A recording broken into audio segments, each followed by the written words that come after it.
الحمد للہ رب العالمین والصلاة والسلام علی سید الانبیاء والمرسلین نبینا و حبیبنا و حبیب رب العالمین وعلی آلہ و صحابتہ اجمعین من تبعہم بإحسان الی یوم الدین بعد۔ ڈیس پر تشریف فرما ادارہ ادب اسلامی بنگلور کے اور ریاست کے ذمہ داران، شہر بنگلور کے بہت ہی مشہور اور معروف نامور معقر شعراء اکرام، معززین شہر، رفقائے جماعت، اساتذہ اور معلمات جامعہ اور طالبات جامعہ، ذمہ داران جامعہ، الحمدللہ آج کی یہ ہماری شام بہت ہی پرمسرت اور پرکیف شام گزری۔ بہترین اصلاحی اور تعمیری افکار و خیالات سے لبریز یہ مشاعرہ، اور اس مشاعرے میں جو شعراء کرام نے اپنے انتہائی زرین خیالات اور اپنے افکار و خیالات کی تخلیق، اشارے، کنایے، استعارات اور تمثیلی پیرایوں میں ہمارے سامنے انتہائی خوبصورت انداز میں پیش کیا، جس سے ہم لوگ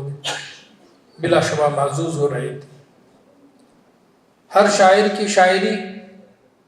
یقیناً ہمارے ذہن کی بتیوں کو جلا رہی تھی، ہمارے جذبات اور احساسات کو ایک نئی زندگی عطا کر رہی تھی، اور ہمارے ذہن و دماغ میں ایک نئی گرمی کی لہر پیدا کر رہی تھی۔ بلا شبہ شعر گوئی اپنے اندر ایک جادوئی اثر رکھتی ہے۔ سچ فرمایا صادق المصدوق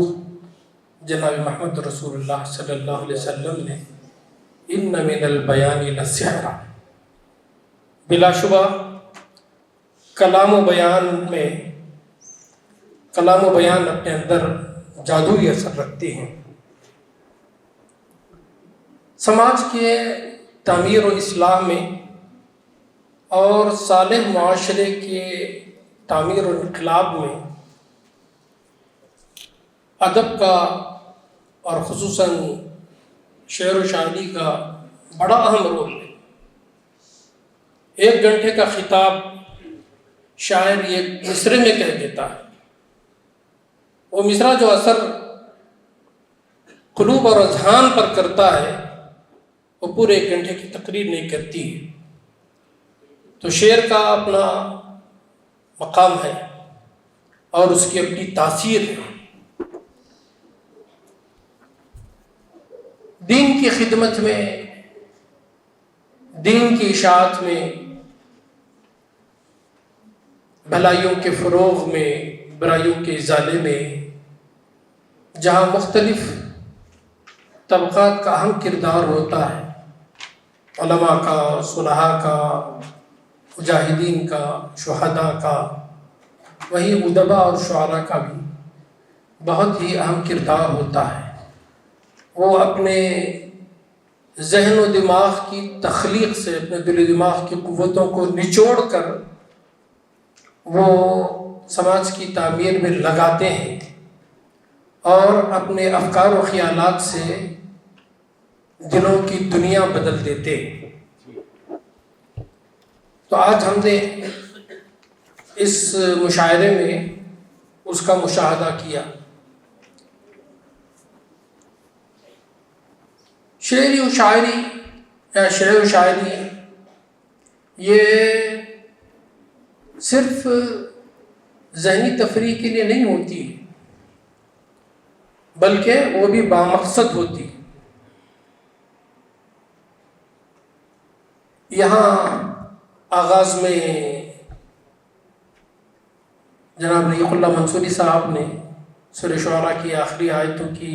مختصر سی وضاحت ہمارے سامنے کی۔ اس میں اللہ تعالیٰ نے شعراء کے دونوں قسموں کا ذکر کیا ہے۔ ایک وہ جو جن کے پاس زندگی کا کوئی بلند ترین مقصد نہیں ہوتا ہے، تو بس وہ ذہنی عیاشی کے طور پر شعر کہتے ہیں۔ قرآن نے ان کے بارے میں کہا کہ بہکے ہوئے لوگ ان کے پیچھے چلتے ہیں، وہ ہر وادی میں بھٹکتے ہیں اور ان کے قول و عمل میں تضاد ہوتا ہے۔ ایک قسم تو ان شعراء کی قرآن نے کہی، اور دوسری قسم اِلَى الَّذِينَ آمَنُوا وَعَمِلُوا الصَّالِحَاتِ، اہل ایمان کی جو اللہ پر ایمان رکھتے ہیں اور عمل صالح کرتے ہیں، اور وہ دل کی بھڑاس نکالنے کے لیے یا پھر ذہنی ایکسرسائز کے لیے شعر نہیں کہتے، بلکہ وہ حق کی حمایت کے لیے، احقاق حق کے لیے، ابطال باطل کے لیے، نصرت دین کے لیے، ظلم کو اللہ کی زمین سے مٹانے کے لیے، ظالموں کا ہاتھ پکڑنے کے لیے، مظلوموں کی حمایت کے لیے وہ اشعار کے ذریعے اپنی آواز بلند کرتے ہیں اور پورے سماج میں تہلکہ مچاتے ہیں۔ اللہ نے ان کی تعریف بھی کی ہے۔ تو اللہ کے رسول صلی اللہ علیہ وسلم کی سیرت بھی بتاتی ہے کہ اللہ کے رسول صلی اللہ علیہ وسلم حضرت کعب بن مالک کو، حضرت حسان بن ثابت کو ابھارتے، کفار قریش جو اللہ کے رسول صلی اللہ علیہ وسلم اور اسلام کی مخالفت میں ان کے شعراء جو طوفان بدتمیزی برپا کرتے تھے، اللہ کے رسول صلی اللہ علیہ وسلم حضرت حسان سے کہتے کہ ہجوم، کہ آپ ان کی ہجو کرو، ان کا جواب دو، روح الامین آپ کے ساتھ ہے، روح القدس آپ کے ساتھ ہے، جبریل امین آپ کے ساتھ ہے، اللہ کی نصرت آپ کے ساتھ ہے۔ تو ان شعراء کے ساتھ بھی جو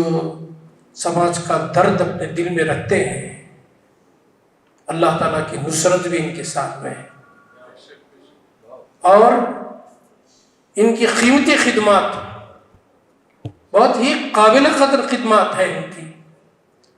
جو سماج کی تعمیر میں اور ملت کے احیاء میں، دین کی اقامت اور اشاعت میں، معاشرے کی تعمیر نو میں، بلکہ جہان نو کی تعمیر میں بڑا ہی کلیدی کردار ادا کر رہے ہیں۔ الحمدللہ یہ وہ شعراء ہیں، آپ ان کو عام شعراء کی طرح نہ دیکھیے، یہ ہمارے شعراء ہیں، یہ ادارے ادب اسلامی کے شعراء ہیں جو اپنے زندگی کا انتہائی بلند مقصد اور نصب العین رکھتے ہیں۔ آپ نے دیکھا کسی نے کوئی ایسی بات، ایک مصرع بھی کسی نے ایسا کہا جو بے مقصد ہو، بے مطلب ہو، صرف ذہنی تفریح کے لیے ہو، نہیں۔ تو ادارے ادب اسلامی ایسے ہی شعراء کا پلیٹ فارم، الحمدللہ ان کے تعاون سے آج ہم نے یہ مشاعرہ منعقد کیا ہے، اور یہ اچھی مثال ہے۔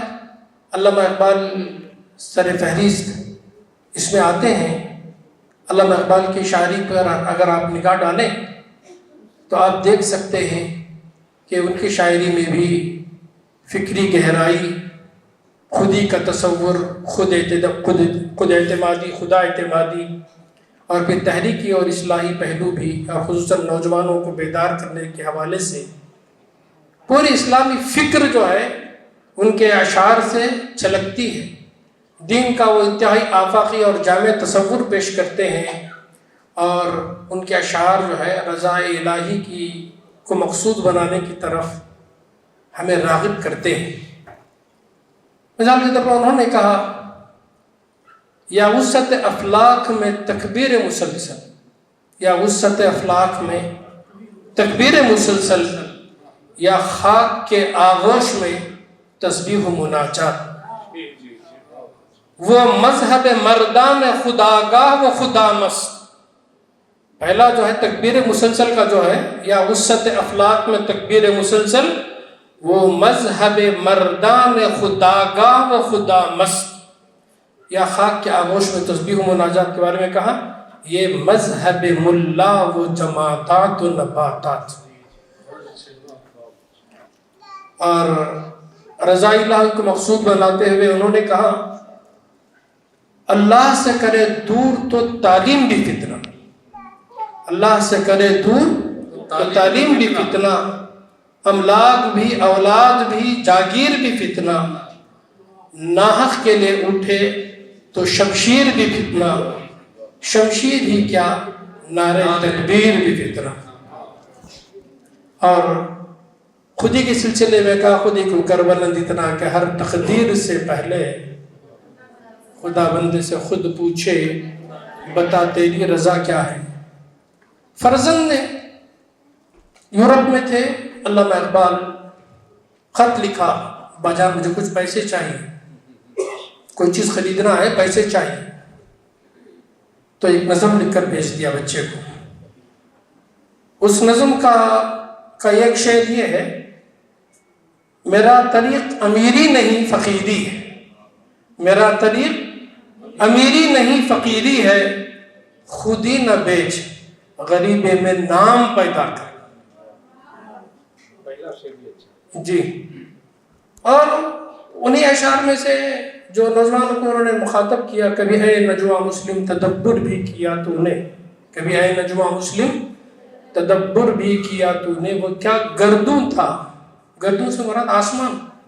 وہ کیا گردوں تھا جس کا ہے ٹوٹا ہوا تارا۔ پھر نہ ہو نہ امید، نہ امیدی زوال علم عرفاں ہے،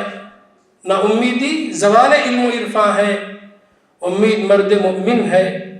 خدا کے رازدانوں میں، امید مرد مومن ہے خدا کے رازدانوں میں، نہیں تیرا نشیمن قصر سلطانی کے گنبد پر، تو شاہی ہے بسیرا کر پہاڑوں کی چٹانوں میں۔ اور یہ بھی کہا گنوا دی ہم نے جو اسلاف سے میراث پائی تھی، گنوا دی ہم نے جو اسلاف سے میراث پائی تھی، سریا سے زمین پہ آسمان نے ہم کو دے مارا، مگر وہ علم کے موتی کتابیں اپنے آبا کی، مگر وہ علم کے موتی کتابیں اپنے آبا کی، جو دیکھیں ان کو یورپ میں تو دل ہوتا ہے سپارہ۔ 30 ٹکڑے ہو جاتے ہیں دل کے اگر یورپ میں ہم دیکھتے ہیں، اور انہیں ہمارے اسلاف کی کاوشوں کو لے کر آج وہ لوگ ترقی کر رہے ہیں۔ غزل بھی ایک اسلامی شاعر کہتا ہے تو اس میں بھی جو ہے اللہ اور اس کے رسول سے بے پناہ محبت اور دین کے لیے جانشینی کا جذبہ اس میں ہوتا ہے۔ مولانا عامر عثمانی رحمۃ اللہ علیہ جن کے کچھ اشعار یہاں پر پڑھے گئے، میں 2 اشعار ان کے آپ کے سامنے رکھتا ہوں تاکہ عشق کے مراحل میں وہ بھی وقت آتا ہے، عشق کے مراحل میں وہ بھی وقت آتا ہے، آفتیں برستی ہیں دل سکون پاتا ہے، آفتیں برستی ہیں دل سکون پاتا ہے، آزمائشیں اے دل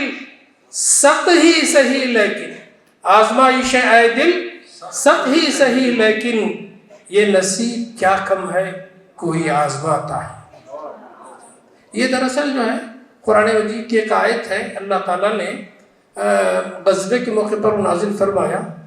احد کے موقع پر غالباً ان تکونوا تعلمون فإنهم يعلمون كما تعلمون وترجون من اللہ ما لا یرجون۔ اگر میدان جنگ میں